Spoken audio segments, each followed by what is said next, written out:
Capítulo 12. Uma mente ansiosa e preocupada.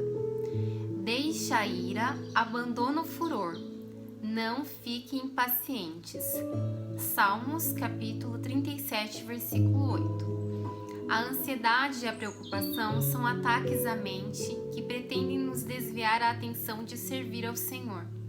O inimigo também usa esses tormentos para empurrar nossa fé para baixo. Assim, ela não pode aumentar e nos ajudar a viver em vitória. Algumas pessoas têm tal problema com a preocupação que poderia até mesmo ser dito que elas são viciadas em preocupação. Se elas não têm alguma coisa pessoal com que se preocupar, elas se preocuparão com a situação de outra pessoa. Eu tinha esse problema, por isso estou bem qualificada para descrevê-lo. Como estava constantemente me preocupando a respeito de alguma coisa, jamais desfrutei a paz pela qual Jesus morreu para que eu tivesse. É absolutamente impossível preocupar-se e viver em paz ao mesmo tempo. Paz não é alguma coisa que pode ser colocada em uma pessoa, é um fruto do Espírito, que está em Gálatas, capítulo 5, versículo 22. E fruto é o resultado de permanecer na videira.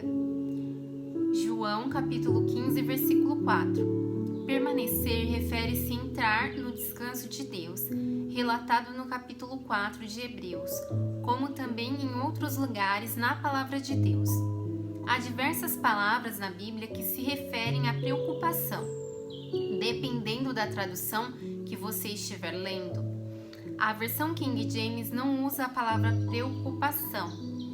Além de não te impacientes, como no Salmos 37, versículo 8, outras frases padrão usadas para nos advertir contra a preocupação são: não andeis ansiosos, Mateus 6, 25, não andeis ansiosos de alguma coisa, Filipenses 4, versículo 6, e lançando toda a vossa ansiedade, 1 Pedro, capítulo 5, versículo 7.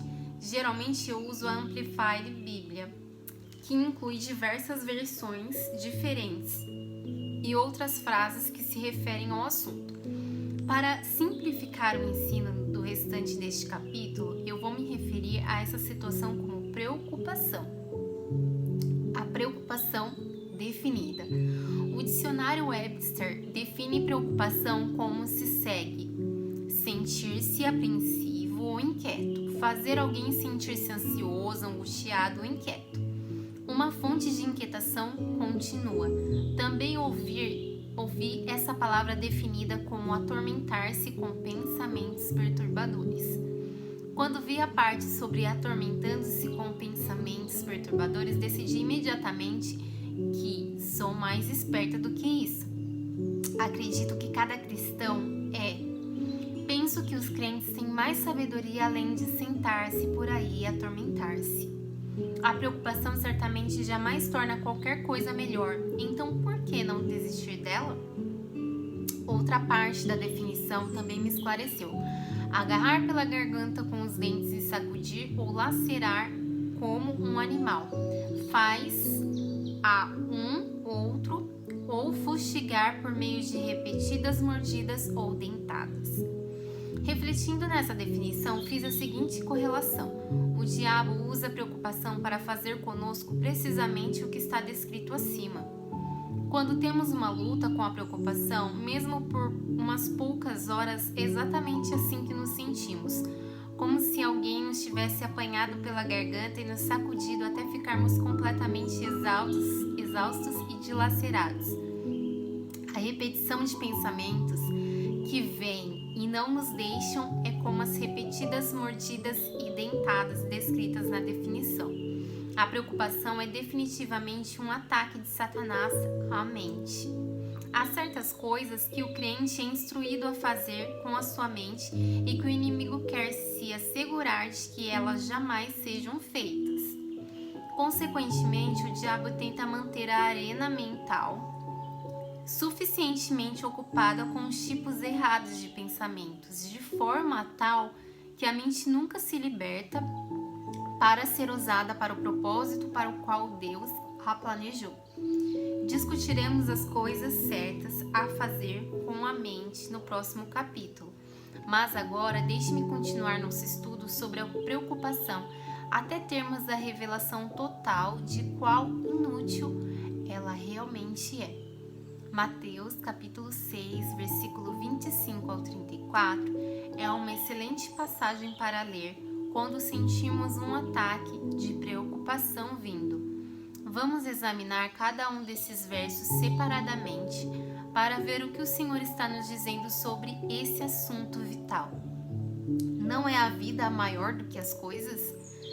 Por isso vos digo, não andeis perpetuamente ansiosos, inquietos e preocupados pela vossa vida, quanto ao que haveis de comer ou beber, nem pelo vosso corpo, quanto ao que haveis de vestir. Não é a vida qualitativamente mais do que o alimento?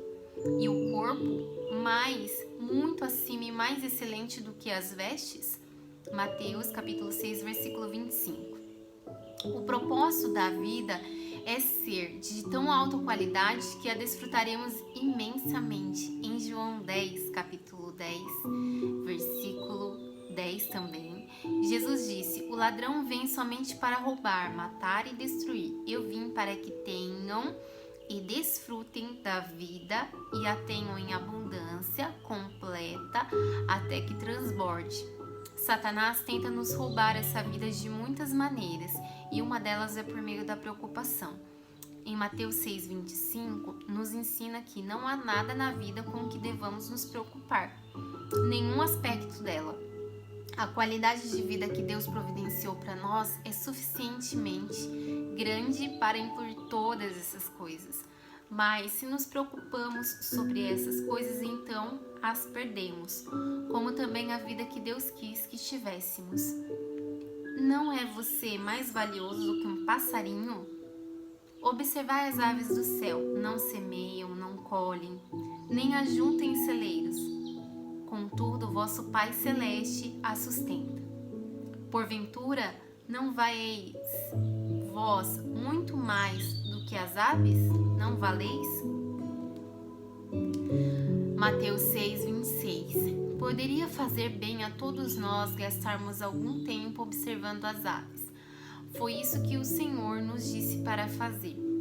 Se não todo dia, pelo menos de vez em quando precisamos tirar um tempo para observar e lembrar a nós mesmos como os nossos amigos de pena são bem cuidados.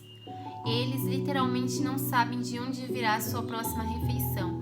Apesar disso, jamais vi um pássaro sentado num galho de árvore, tendo um esgotamento de nervoso por causa da preocupação. O que o mestre quer dizer aqui é, na verdade, muito simples. Porventura não valeis vós muito mais do que as aves? Mesmo que esteja lutando com uma autoimagem pobre. Com certeza você pode acreditar que é mais valioso do que o pássaro e ver como seu Pai Celestial toma conta deles tão bem. O que você ganha por se preocupar? Qual de vós, por se preocupar e por ansioso que esteja, pode acrescentar um côvado à sua estatura ou ao curso da sua vida? Mateus 6, versículo 27. O ponto principal, rapidamente entendido, é que a preocupação é inútil. Não realiza nada de bom. Se é assim, então por que preocupar-se? Por que ficar ansioso?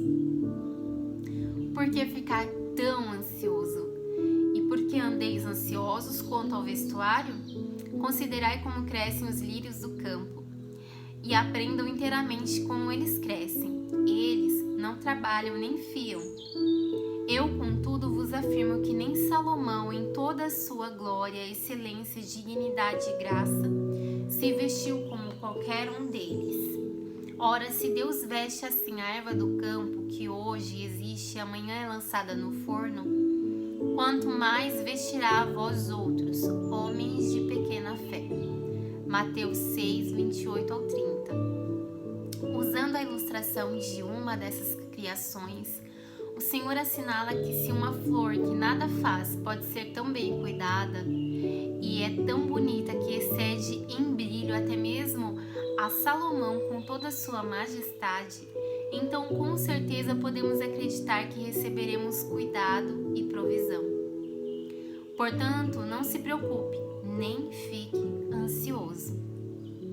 Portanto, não vos inquieteis, nem fiqueis ansiosos, dizendo: que comeremos, que beberemos? Ou com que nos vestiremos? Mateus 6,31. Gosto de ampliar esse versículo mais um pouco e incluir mais uma pergunta: o que vamos fazer? Penso que Satanás envia demônios cujo trabalho é fazer nada mais do que repetir essa frase nos ouvidos do crente o dia inteiro. Eles disparam perguntas difíceis e o crente gasta seu precioso tempo tentando encontrar uma resposta. O diabo está constantemente deflagrando guerra no campo de batalha da mente, esperando enganar os cristãos em lutas longas, infindáveis e custosas. Note aquela parte do versículo 31 em que o Senhor nos instrui a não nos preocuparmos nem ficarmos ansiosos. Lembre-se de que a boca fala aquilo de que o coração está cheio, como diz em Mateus capítulo 12, versículo 34. O inimigo sabe que se ele puder deixar suficientes coisas erradas circulando em nossa mente, elas finalmente acabarão saindo da nossa boca. Nossas palavras são importantes porque elas confirmam nossa fé, ou, em algumas ocasiões, nossa falta de fé também. Busque a Deus, não aos presentes, porque os gentios pagãos é que procuram diligentemente e desejam ardentemente todas essas coisas, pois vosso Pai Celeste sabe que necessitais de todas elas. Buscai, tende como objetivo e esforçai-vos, pois em primeiro lugar o seu reino e a justiça, a sua maneira de fazer e ser correto, e todas essas coisas vos serão acrescentadas. Mateus 6, versículo 32 e 33. Está claro que os filhos de Deus não devem ser como o mundo. O mundo busca coisas, mas nós buscamos ao Senhor. Ele nos prometeu que se fizermos isso, Ele nos acrescentará as coisas que sabe de que precisamos. Devemos aprender e buscar a face de Deus e não a sua mão. Nosso Pai Celeste se deleita em dar aos seus filhos boas coisas, mas apenas se não estivermos correndo atrás delas. Deus sabe do que precisamos antes que o peçamos. Se simplesmente fizermos nossos pedidos conhecidos dele, como está em Filipenses capítulo 4, versículo 6, ele os tornará realidade em seu tempo próprio e adequado. A preocupação não nos ajudará de jeito nenhum. Na verdade, ela retardará o nosso progresso. Viva um dia de cada vez. Portanto, não vos inquieteis com o dia de amanhã, pois o amanhã trará os seus cuidados e ansiedades. Basta ao dia o seu próprio mal. Mateus, capítulo 6, versículo 34. Gosto de descrever a preocupação ou ansiedade como gastar o dia de hoje, tentando saber como será o amanhã. Vamos aprender a usar o tempo que Deus nos tem dado para aquilo que Ele planejou. A vida é para ser vivida aqui e agora. Infelizmente, poucas pessoas sabem como viver cada dia em sua plenitude, mas você pode ser um desses. Jesus disse que Satanás, o inimigo da nossa alma, vem para roubar a sua vida. João 10:10. Não permita que ele faça isso nunca mais. Não gaste o dia de hoje preocupando-se sobre amanhã. Você tem coisas suficientes acontecendo hoje. Isso precisa de toda a sua atenção. A graça de Deus está sobre você para que você lide com qualquer necessidade sua hoje. Mas a graça de amanhã não virá antes que o amanhã chegue. Então, não desperdice o dia de hoje. Não ande ansioso nem se inquiete. Não andeis inquietos nem ansiosos de coisa alguma. Em tudo, porém, sejam conhecidas diante de Deus as vossas petições pela oração e pela súplica. Pedidos específicos com ações de graças. Continuai a fazer seus desejos serem conhecidos de Deus. Filipenses capítulo 4, versículo 6. Esse é outro bom versículo para se ter em mente quando vier um ataque de preocupação. Recomendo enfaticamente falar a palavra de Deus com a boca. É uma espada de 2 gumes que precisa ser brandida contra o inimigo. Hebreus 4, 12, Efésios 6, 17. Uma espada na sua bainha não fará bem algum durante um ataque. Deus nos deu a sua palavra, use-a. Aprenda versículos como estes e quando o inimigo atacar, contra-ataque com a mesma arma que Jesus usou, a palavra. Lance fora a racionalização, refutando argumentos e teorias e racionalizações e toda a altivez e superioridade que se levante contra o verdadeiro conhecimento de Deus e levando cativo todo pensamento à obediência de Cristo, o Messias. 2 Coríntios capítulo 10, versículo 5. Quando os pensamentos que lhe estão sendo oferecidos não concordam com a palavra de Deus, a melhor maneira para calar a boca do diabo é repetir a palavra. A palavra saindo da boca de um crente, com fé, para respaldá-la, é a mais efetiva arma que pode ser usada para ganhar a guerra contra a preocupação e a ansiedade. Lance seus cuidados sobre Deus. Humilhai-vos, rebaixai-vos, descei em vossa própria avaliação, portanto sob a poderosa mão de Deus, para que ele em tempo oportuno vos exalte, lançando sobre ele toda a vossa ansiedade, todos os vossos cuidados, todas as vossas preocupações, todos os vossos interesses, porque ele tem cuidado de vós, com afeição e toma conta de vós vigilantemente. 1 Pedro capítulo 5, versículos 6 e 7. Quando o inimigo tenta nos dar um problema, temos o privilégio de poder lançá-lo sobre Deus. A palavra lançar, na verdade, significa jogar ou arremessar. Podemos jogar ou arremessar nossos problemas para Deus. E creia, Ele pode pegá-los. Ele sabe o que fazer com eles. Essa passagem nos permite saber que humilhar-se significa não se preocupar. A pessoa que se preocupa ainda pensa que ela pode, de alguma maneira, resolver seus próprios problemas. A preocupação é a mente correndo de um lado para o outro, tentando encontrar uma solução para uma situação. O homem orgulhoso é cheio de si, e enquanto o homem humilde é cheio de Deus. O homem orgulhoso se preocupa, o homem humilde espera. Apenas Deus pode nos libertar, e Ele quer que saibamos disso, para que em cada situação nossa primeira resposta seja nos apoiarmos nele e entrarmos no seu descanso, o descanso de Deus. Ah, nosso Deus, acaso não executarás tu o teu julgamento contra eles? Porque em nós não há força para resistirmos a essa grande multidão que vem contra nós. E não sabemos nós o que fazer, porém os nossos olhos estão postos em ti. 2 Crônicas, capítulo 20, versículo 12.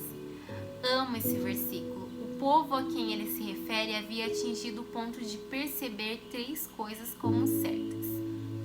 Primeira, eles não tinham poder contra os seus inimigos. Segunda, eles não sabiam o que fazer. E terceira, eles precisavam ter seus olhos fixos em Deus. Nos versos 15 e 17 da mesma passagem, vemos o que o Senhor lhes disse quando eles atingiram essa percepção e de boa vontade admitiram diante de Deus. Não temais, nem vos assusteis por causa desta grande multidão, pois a peleja não é vossa, mas de Deus. Neste encontro não tereis de pelejar, tomai posição, ficai parados e vede o salvamento que o Senhor vos dará. Qual é a sua posição? É a de permanecer em Jesus e entrar no descanso de Deus. é a de esperar no Senhor continuamente com os olhos fixos nele, fazendo o que ele nos direciona a fazer e, por outro lado, tendo o temor reverente de nos movermos na carne. No que diz respeito ao descanso de Deus, gostaria de dizer: não há o descanso de Deus sem oposição. Para ilustrar, compartilho com você uma história que ouvi certa vez envolvendo 2 artistas a quem pediram que pintassem quadros da paz de maneira como eles a percebiam. Um pintou um lago parado, calmo, bem atrás das montanhas. O outro pintou uma cachoeira impetuosa e espumante sobre a qual ele se inclinava uma árvore com um pássaro repousando em um ninho e um de seus galhos. Qual delas verdadeiramente retrata a paz? A segunda, porque não há paz sem oposição. O primeiro quadro representa estagnação. A cena representada pode ser serena. Uma pessoa poderia ser motivada a ir para lá para se convalescer. Ela pode oferecer uma bela imagem, mas não retrata o descanso de Deus. Jesus disse: deixo-vos a paz, a minha paz vos dou, e não a dou como o mundo a dá. João 14, versículo 27. Sua paz é espiritual e seu descanso é aquele que funciona durante a tempestade, não na ausência dela. Jesus não veio para remover toda a oposição da nossa vida. Antes, pelo contrário, veio para nos dar um enfoque diferente das tempestades da vida. Devemos tomar sobre nós o seu jugo e aprender dele. Mateus capítulo 11, versículo 29. Isso significa que devemos aprender seus caminhos para enfrentar a vida da mesma maneira que ele enfrentou. Jesus não se preocupa e nós também não temos de nos preocupar. Se você está esperando não ter nada com que se preocupar para parar de se preocupar, então provavelmente eu devesse lhe dizer que você terá de esperar um longo tempo, porque esse tempo pode jamais chegar. Não estou sendo negativa, estou sendo honesta. Mateus 6,34 sugeriu que não nos preocupássemos com o dia de amanhã, porque cada dia terá suas próprias e suficientes preocupações. O próprio Jesus disse, e ele certamente não era negativo: estar em paz, desfrutar o descanso de Deus em meio à tempestade. Dá mais glória ao Senhor porque prova que seu método funciona. Preocupação, preocupação e preocupação. Desperdicei anos da minha vida me preocupando com coisas sobre as quais eu não podia fazer nada. Gostaria de ter aqueles anos de volta e ser capaz de encará-los de maneira diferente. Entretanto, uma vez que você tenha gasto o tempo de Deus, é impossível consegui-los de volta e fazer as coisas de um jeito diferente.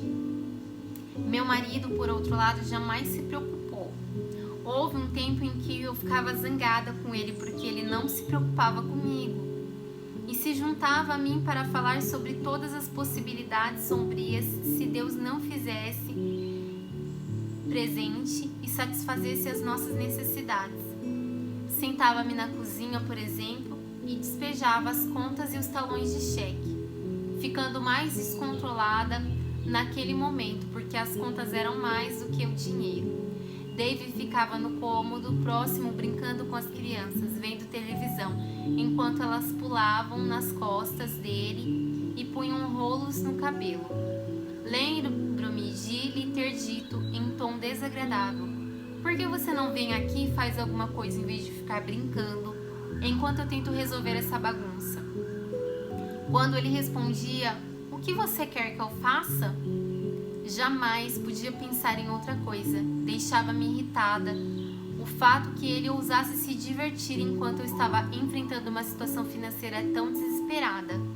Dave me acalmava, lembrando-me de que Deus tinha sempre satisfeito as nossas necessidades, que nós estávamos fazendo nossa parte, que era dando dízimos, ofertas, orando, confiando, e que o Senhor continuaria a fazer a parte dele. Devo esclarecer que Dave estava confiando enquanto eu estava me preocupando. Ia para a sala com ele, as crianças, e um pouquinho mais tarde os pensamentos voltavam a se mover em minha mente. Mas o que vamos fazer? Como vamos pagar essas contas? E se? E então veria todos esses desastres na tela de cinema da minha imaginação: execução da hipoteca, apreensão do carro, embaraço na frente de parentes e amigos, se tivéssemos de pedir ajuda financeira e assim por diante. Você já assistiu esse filme? Ou teve todos esses tipos de pensamento se revolvendo em sua mente constantemente? Claro que sim, do contrário, você provavelmente não estaria lendo este livro. Depois de acolher os pensamentos que o diabo estava me oferecendo por instantes, voltava para a cozinha e pegava todas as contas, a calculadora, o talão de cheques, e começava toda a confusão outra vez. Quanto mais eu fazia, mais eu irritada ficava. Então repetia a mesma cena, gritava porque Dave e as crianças estavam se divertindo, enquanto eu estava carregando toda a responsabilidade. Na verdade, o que estava experimentando não era responsabilidade, era cuidado. Algo que Deus havia me dito especificamente para lançar sobre ele. Olho para trás e vejo que desperdicei todas aquelas noites e que Deus me deu nos primeiros anos do meu casamento. O tempo que Ele nos dá é um precioso presente, mas eu dei o diabo. Seu tempo é seu mesmo, use-o com sabedoria. Você não passará por esse caminho outra vez. Deus satisfez todas as nossas necessidades e Ele o fez de diferentes maneiras. Ele jamais nos desaponta. Uma única vez sequer. Deus é fiel. Não se preocupe, confie em Deus. Seja a vossa vida, seu caráter ou disposição moral, sem avareza, sem amor ao dinheiro, incluindo ganância, avidez, luxúria e desejo ardente de posses terrenas. Contentai-vos com as coisas que tendes, circunstâncias e posses, porque Ele, o próprio Deus, tem dito: de maneira alguma te deixarei, nem te falharei, nem te deixarei sem suporte. Nunca, jamais, nunca, nunca, nunca. Em qualquer nível te deixarei sem ajuda. Nem te abandonarei ou desapontarei, nem relaxarei a minha mão sobre ti. Com toda a certeza, não. Hebreus capítulo 13, versículo 5. Essa é uma excelente passagem a ser usada para encorajar a você mesmo quando tiver preocupação sobre se Deus fará presente ou não, se satisfará suas necessidades. Nessa passagem, o Senhor está nos avisando que não precisamos ter nossa mente no dinheiro, imaginando como tomaremos conta de nós, porque Ele tomará conta dessas coisas por nós. Ele prometeu nunca falhar e nunca nos abandonar. Nessa passagem, o Senhor está nos avisando que não precisamos ter a nossa mente no dinheiro. Faça a sua parte, mas não tente fazer a parte de Deus. A carga é muito pesada para carregar. E se você não for cuidadoso, você se quebrará sobre o peso dela. Não se preocupe. Confia. Inclina-te sobre. Acredita. Tem confiança no Senhor. E faze o bem. Então, habita na terra e alimente-se da verdade. E serás verdadeiramente alimentado. Salmos 37, versículo